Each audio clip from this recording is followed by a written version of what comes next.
afternoon, MPC. Kasama na natin si Chief Presidential Legal Counsel and Presidential Spokesperson Salvador Panelo. Hello. Question? Hello. Sabi ni P. Rappler he opens the press briefing with this, anong description niya? Smile. Meron siyang modifier. Anyway, I'd like to thank Mayor Bing Lunardia of Bacolod City. We attended the, what do you call this? Mascara Festival. It was a sight to behold. I am impressed with how the Bacolod people joined in the celebration. Even their babies were with them. Can you imagine that? And last night, despite the heavy rains, the competition continued in the plaza kiosk. So we were all wet.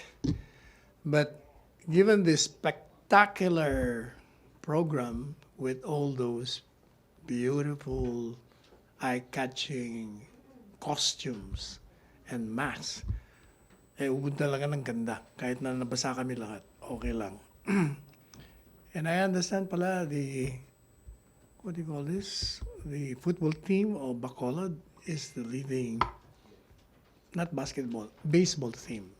Is the leading baseball team in the Philippines and has won many contests abroad. And would like to also thank the Korean delegation. There was a huge delegation from Korea. One town mayor or city mayor of Korea was there, including a rock band of Korea, plus many dancers, female dancers. Thank you, Mayor Bing of Bacolod City. The president, I represented the president there because the president could not attend. It would have been his fourth attendance. I'm ready.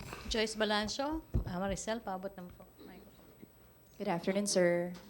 Sir, Russian President Vladimir Putin has accepted President Duterte's invitation to visit the Philippines. That's according to Russian Ambassador to the Philippines, Igor Kavaev. May we know the details of this visit? I asked the president yesterday. He said, "Wala pa yun, tagal pa yun." Sir, not within this year. That was his reply.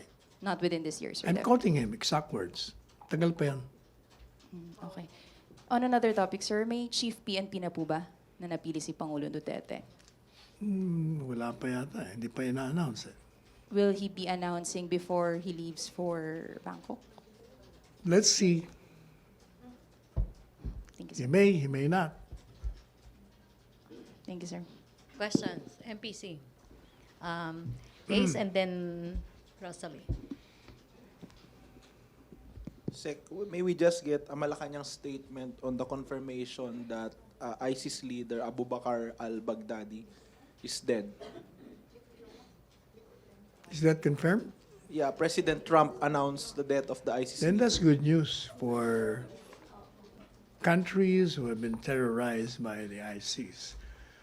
But then again, the leader of one group does not mean the extinction of that band of terrorists. We know that for a fact. Remember, who was the leader? Sino ba yung pinatay?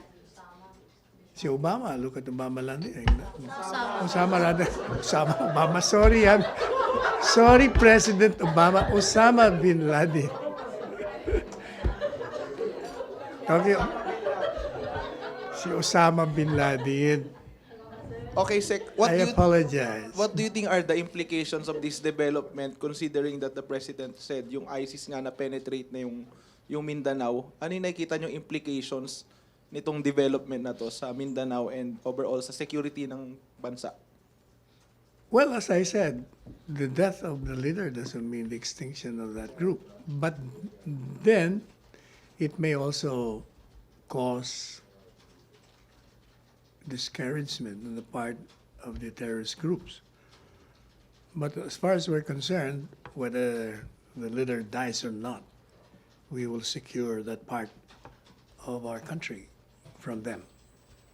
Do you see parang impact nito sa recruitment sa IC sa Mindanao? Do you think maapektuhan yun? Yun ang hindi natin alam. Hindi ko mabasa yung magiging response ng mga nire-recruit nila kung it will affect them or not. Okay, thank you, Sec. Rosalie, then Business World. Other topic po, sir.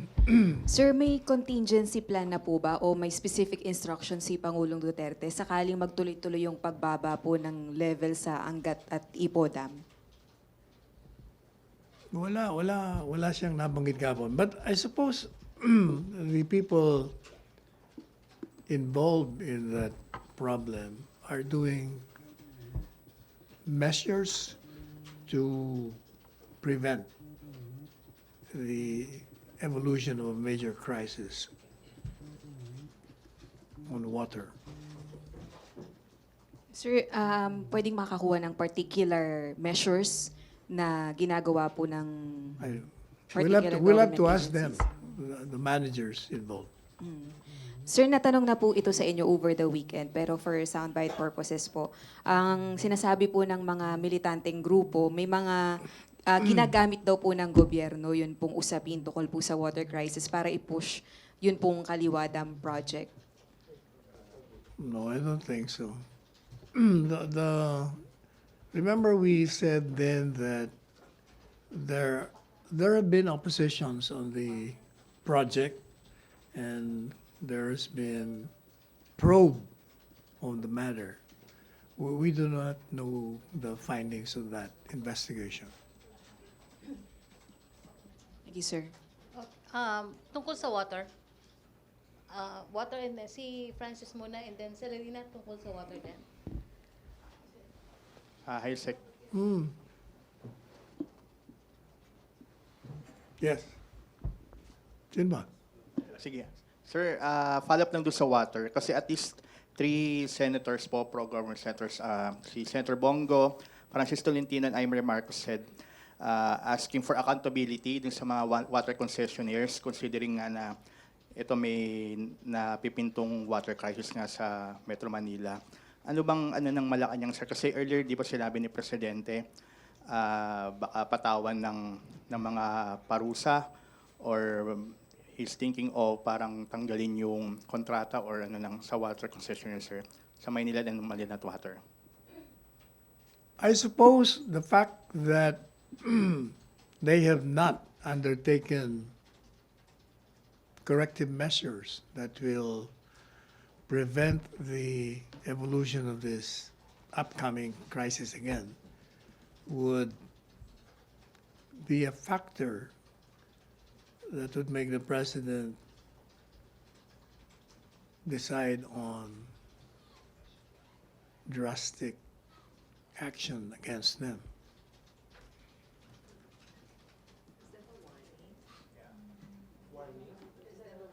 Okay na? No, I mean, if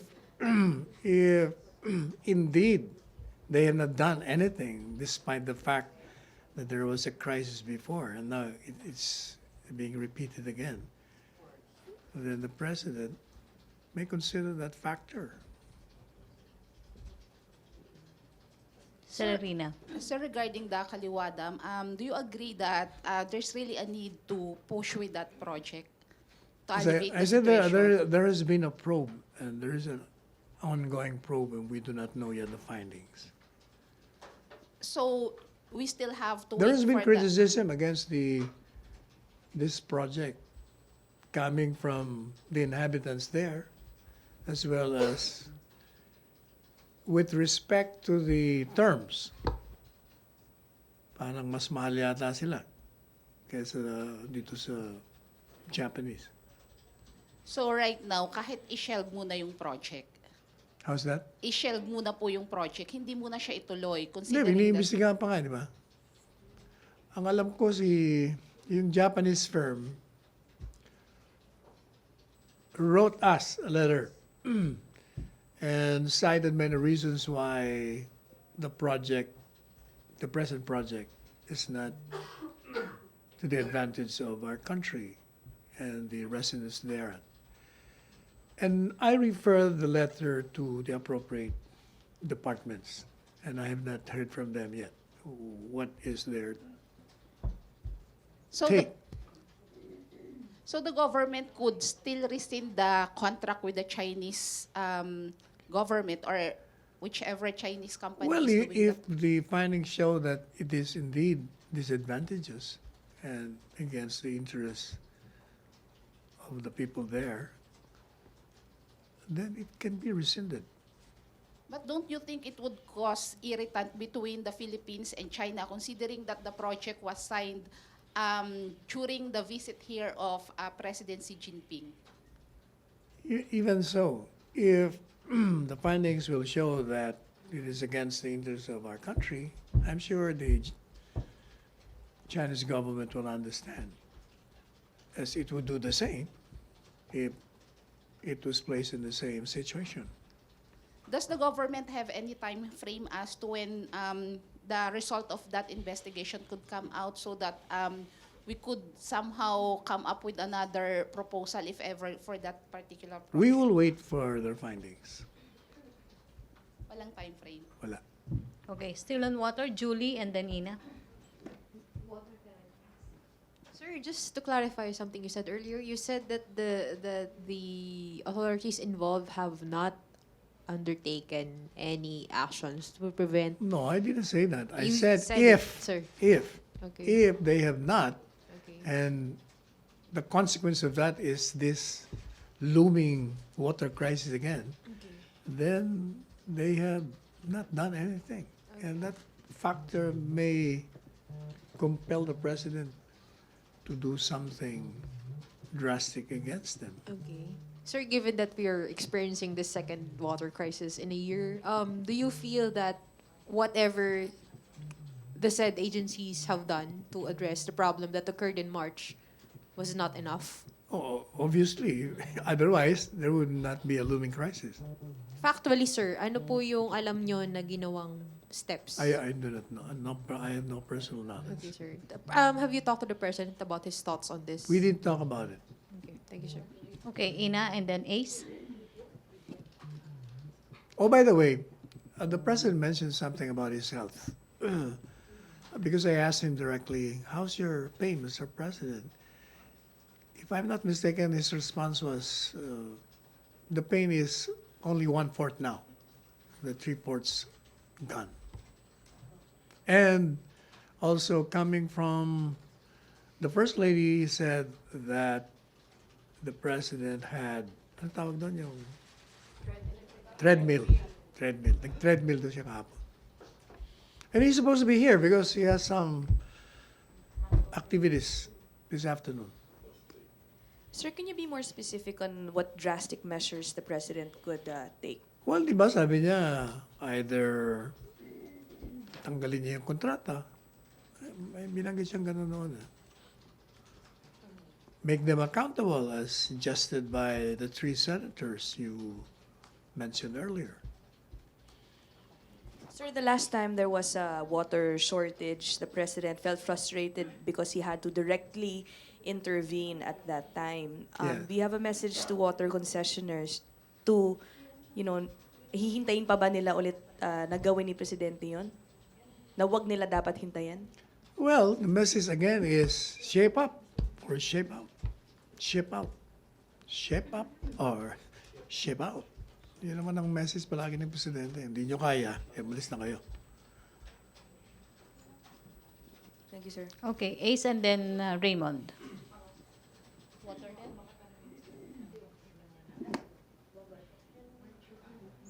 Sec, balikan ko.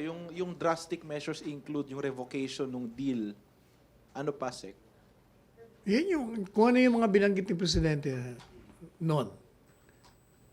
You So- would, How about, do we expect heads to roll dun sa water regulators? ay naki Presidente yun. Noon ba may tinanggal siya? Oo, Well, ni-reassign yata.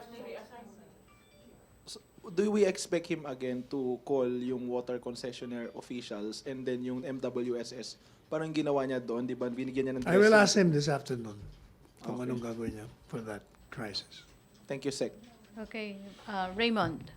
Pero sir, do you think whatever drastic move will ever solve the actual crisis because the reality is kahit anong gawin mo kung pigang-piga na yung Angat Dam, saan sila kukuha kung walang alternative source of water? So, aside from drastic measure against the concerned agencies or contractors, ano yung parang naisip natin na to solve the shortage of water, considering na yung El Nino effects in the near months? We will ask those responsible for this particular problem if there are other solutions outside of what they have already been doing. Yung, although sinabi ni Secretary Esperon na medyo magastos nga raw, yung water purifying the Laguna waters, hindi ba parang we can do something about it? Kahit nagaano, well, how costly, but if it solves at least part of the problem. Well, if it comes to that, the government may consider that. Thank you, sir. Okay. Wala nang question sa water? Business World?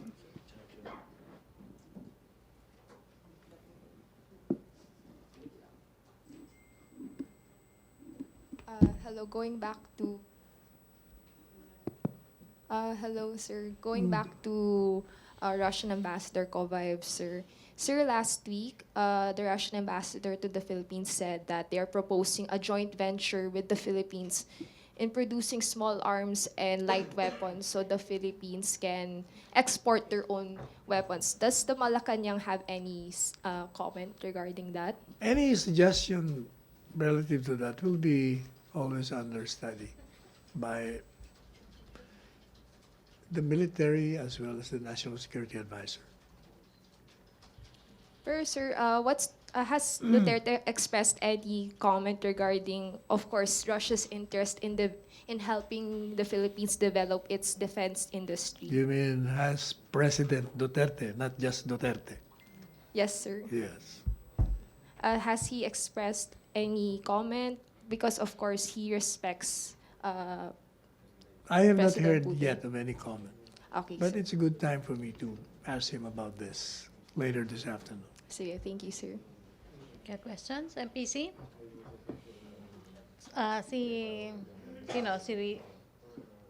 Sir, good afternoon. I'm Bernadette Reyes from GMA7, reliever po ni Joseph Morong. Oh, what happened to him? Sir, Sir, what's your take on this na sinabi po ni Vice President Leni Robredo na kailangan munang i-recognize ng China yung sovereignty ng Philippines before any joint exploration?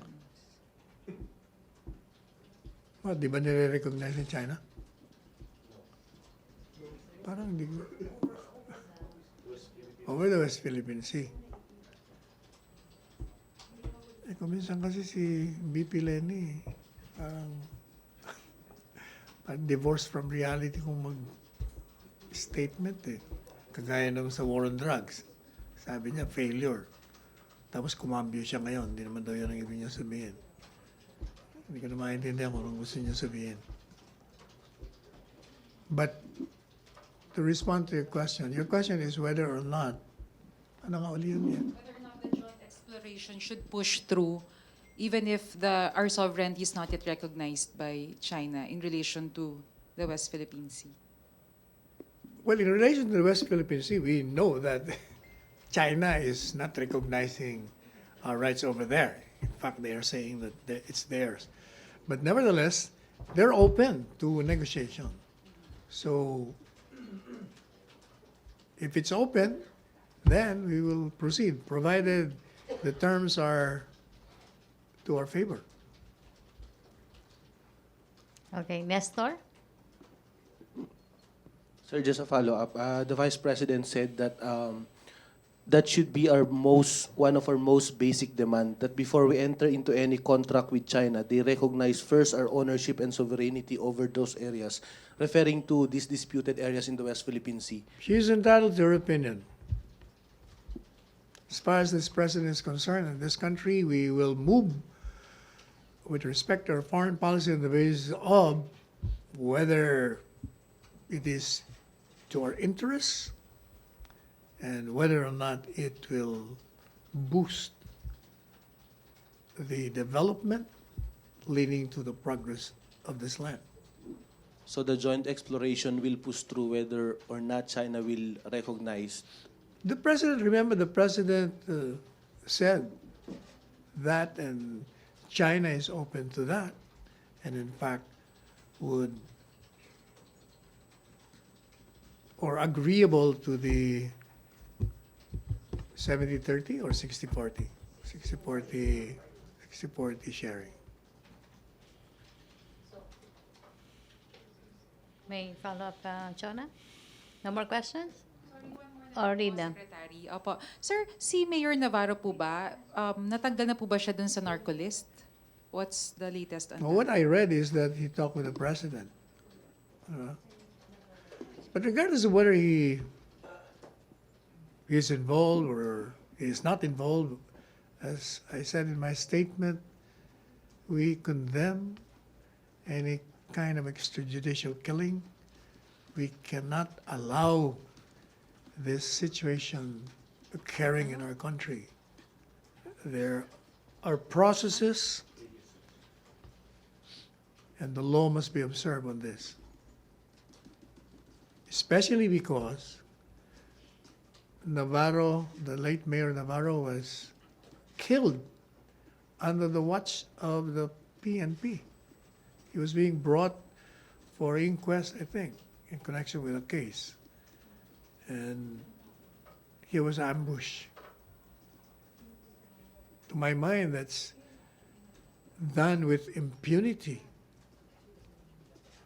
And we will not let these transgressors of law go unpunished.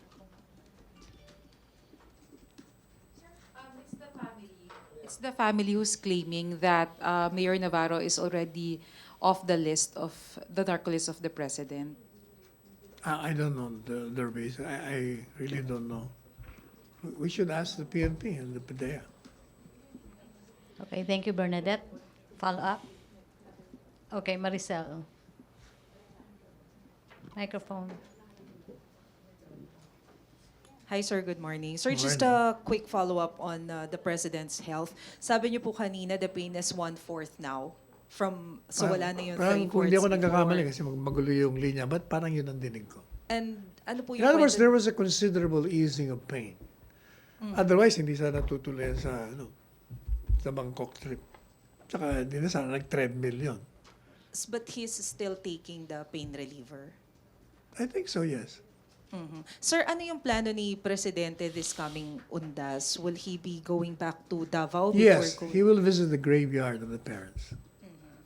And then from Davao, doon na po siya didiretso I going think to so, yes. Thailand. All right. Sir, November 1 din yung flight ni Presidente going to Thailand or November 2? Hindi ko alam. Ang alam ko yung akin yung amin, 31.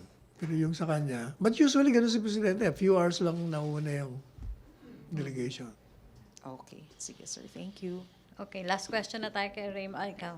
Si Raymond muna and then, follow-up ko ba? Okay, Raymond and then Salarina. So doon lang sa African swine fever, is the President contented with how the Department of Agriculture is acting on it, considering na they've been saying that the ASF virus has been contained and controlled. Pero this time, meron namang yung last week, yung processed foods from Central Luzon, sumasabi na posibleng positive sa ASF. So parang reality is parang nandyan pa rin, hindi pa controlled all along. From what I gather, the Secretary Dar issued a statement in connection with that. Pero yung pag-announce kasi ng Department of Agriculture official na yung ganitong processed pork products ay positive sa ASF. Tapos hindi naman pinapangalanan kung anong brand siya, anong maker, tapos na-delay. So it created yung panang panic sa or takot sa lahat ng mga processed foods. So do you think this is acceptable yung mga ganyang mga palutang ng mga DA? But what I know is Secretary Dar is doing something about it. Yun ang sabi niya eh. Parang problema kasi, parang they are not so frank and honest. Hindi nila tinutukoy kung saan yung lugar, tinatago nila kasi magpanik. Tapos yung mga binabanggit nila, hindi naman pinapangalanan. So parang lahat na lang nadadamay dahil sa kanilang pagba-blind item ng mga tinamaan. Baka naman hindi talaga nila alam saan ang gagaling. So they're not keeping it a secret. Well, they should know. Not necessarily. Paano kung biglang pumasok sa isang lugar na hindi mo alam? Paano man naman? So overall, kontento naman kayo sa trabaho ng TA? So far, wala naman sinasabi si Presidente. I'll ask him. Thank you, sir. Okay, last question na tayo kay Sanarina. Sir, pinapatanong lang ng mga netizens, may possibility daw ba Netizens. na i-declare din na special non-working holidays October 31? Ayan. 31? October 31. I'll ask ES. I'll ask ES. Last year ba ganon? Hindi. Half day? Di sabihin natin agad. Okay, no more question? Okay. Okay, thank you, MPC. Thank you, Secretary Panelo. Thank you. Okay, back to my studio sa People's Television Network.